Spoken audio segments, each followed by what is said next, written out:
So get this.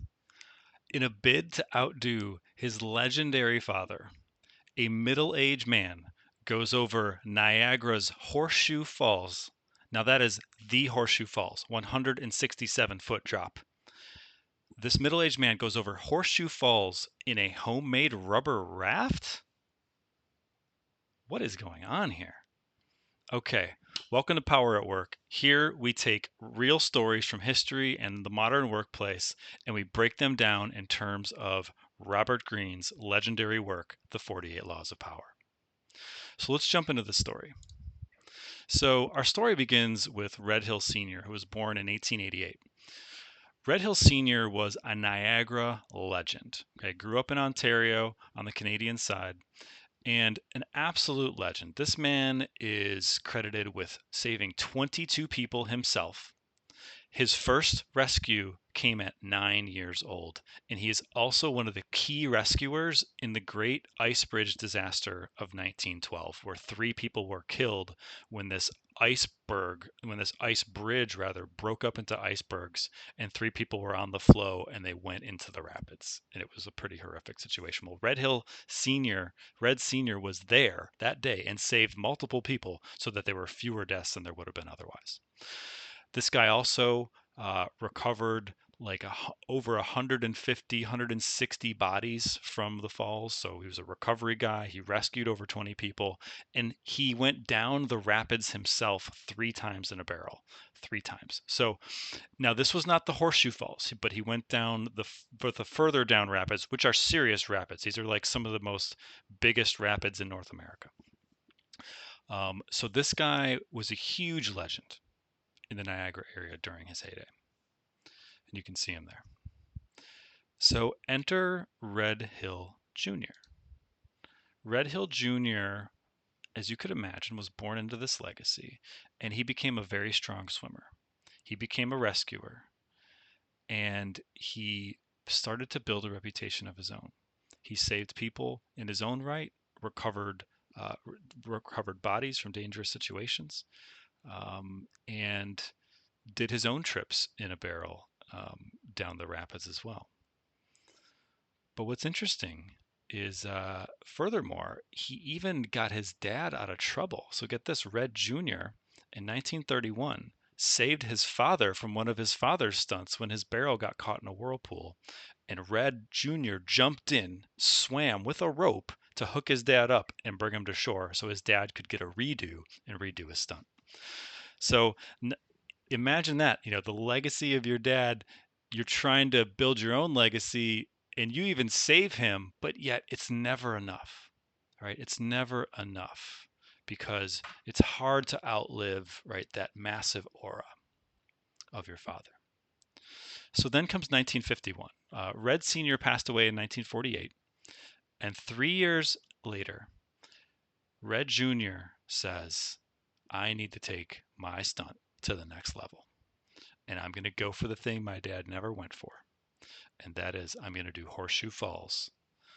But because maybe the budget's a little tight, or maybe because technology is better, but I'm going to do so in my own homemade raft that is stitched together with rope and netting.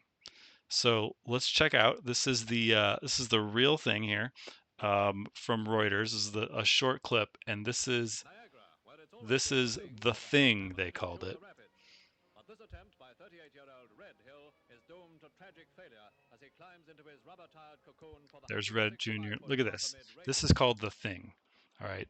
I'm just going to say right now, if you're going to put a rubber inner tube together with some netting, you're going to go over 167-foot falls.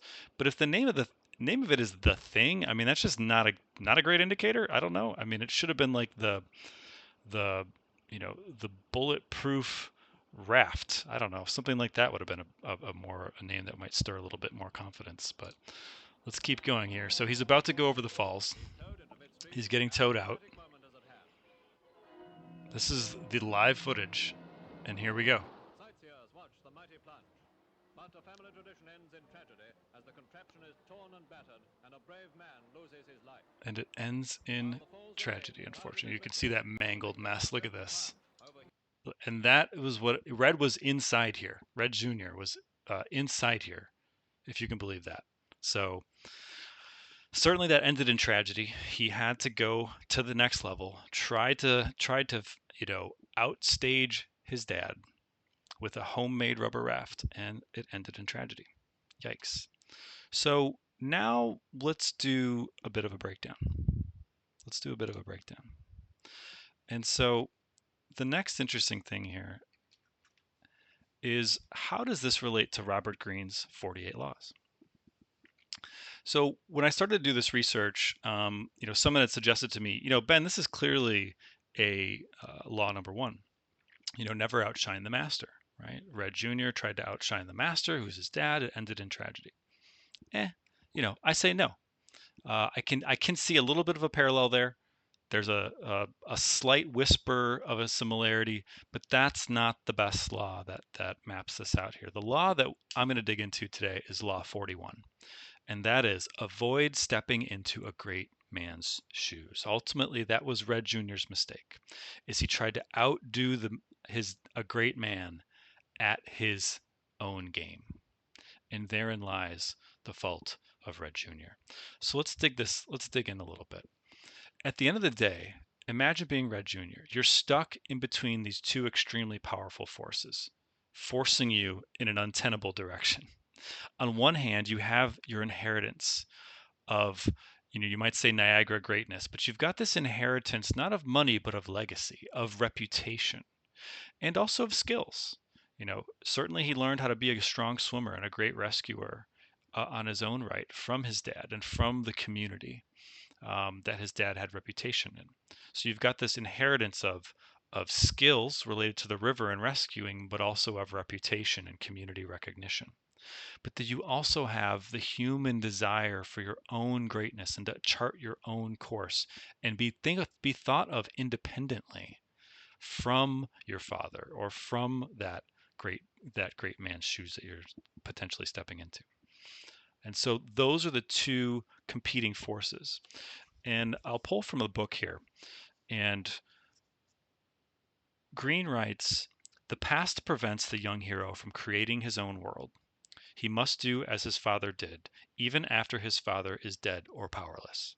Which literally is exactly what happened here. 3 years after Red Sr. dies, Red Jr. does this, you know, this horrific event happened to Red Jr. because of the risk that he took of going over the falls. That was 3 years later. So imagine that he'd only passed away 3 years after his death.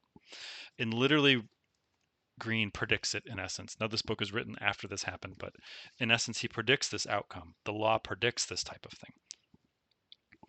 The past, Green continues, the past also weighs down the hero with an inheritance that he is terrified of losing, making him timid and cautious. This one I thought was very insightful because, in one sense, is Red Jr. timid and cautious? Well, no, he's a rescuer. He's rescued people. He's gone over the rapids. He certainly wasn't timid when he went over the Horseshoe Falls on the infamous day where he passed. But where but yet I disagree. He was timid and he was cautious. He was timid and cautious in that he was not willing to take a risk on his own to chart his own course in a new area. He was cautious of leaving his life in the local community and of being a great rescuer, and that was ultimately where he was timid. Um, you know, Green offers one idea. Perhaps the simplest way to escape the shadow of the past is simply to belittle it, playing on the timeless antagonism between generations, stirring up the young against the old. Right? He could have said something to his dad like, "Okay, that's great, but I need to do something better because this is old hat." Right? Say, "Oh, that's for the old folks." That's a tactic. But at the end of the day, the problem that keeps coming back is that Green continues here. The problem with the overbearing predecessor is that he fills the vistas before you with symbols of the past. You have no room to create your own name. And that ultimately was the issue. Every day when Red Jr. is out and about in town, going home, going to his parents' house, in and around, he's always reminded of his dad's legacy. He sees the awards and the pictures on the hallways. He hears the accolades. Oh, say hi to your father. He was so great. Things like that happen every day, and it wears on you. And so that was really one of the main issues here. And so let's keep going. So ultimately, the reason for failure, though, hasn't really come up yet. These are some of the things that contributed to it, that set the conditions.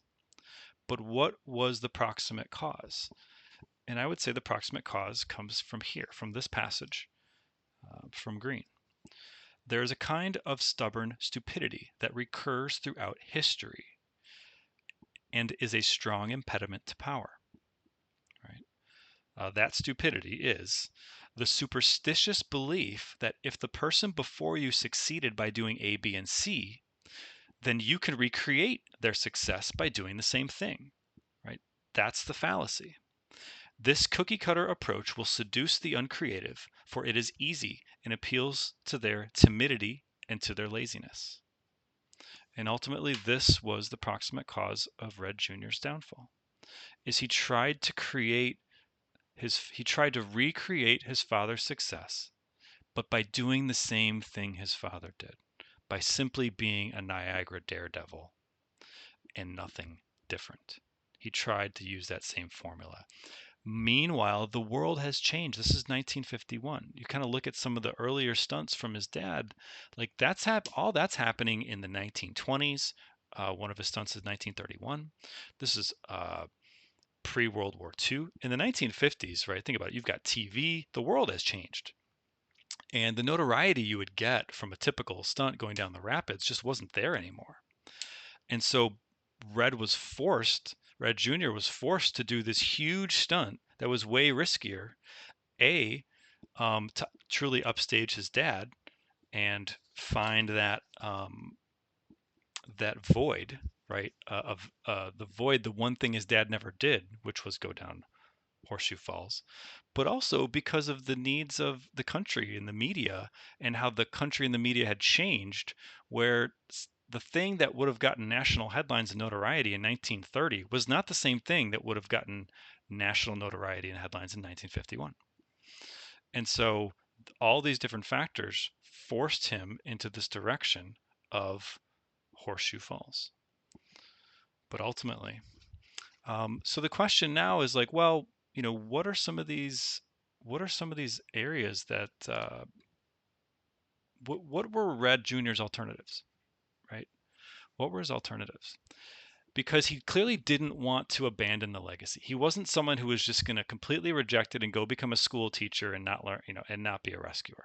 That wasn't in the cards for Red Jr. But what he could have done was recognize, embrace the legacy, right? Be who you are in that part, but use that to leverage yourself to pivot into a tangential field where you can then create your own greatness on your own terms and not try to recreate success using the same formula from leaders past. And so, for example, I think there's really like I mentioned, there's two elements of the legacy, and the first one is the community notoriety, right? The reputation of his family and his dad in the local community. Everybody knew their family name. Everybody knew. That's number one. Number two would be this legacy around skills in the water, around bravery, um, right? Rescue swimming and these sorts of things. So two clear things. Number one, leverage the notoriety and the name recognition in the community. Get into local politics. Become an alderman. Become a city council member. Win the mayoral election. What a great way! Hey, I've done all this rescuing just like my dad does, and I'm also the mayor. Right now, Red Jr. has his own legacy, and he can rest in that, and he can feel confident and comfortable in that instead of needing to play the same old game his dad did. The other idea was maybe the Coast Guard, right? This is early days of the Coast Guard, or the U.S. Navy would be another option too, or maybe even just the Army, just military service in general, right? It's very, very brave, certainly very physical, values the physical skills and life saving. Those are very military oriented types of characteristics. So now imagine that he's done lots of life saving. He goes off and serves in the Navy for a decade, comes back, and he's all decorated and awarded. Again, now he's got his own reputation. and he can feel separate from his dad. And so this concludes the analysis of the 48 laws of power. But before you go, we've got one application in the practical everyday in business, and I think there's two main business applications here that we'll cover briefly.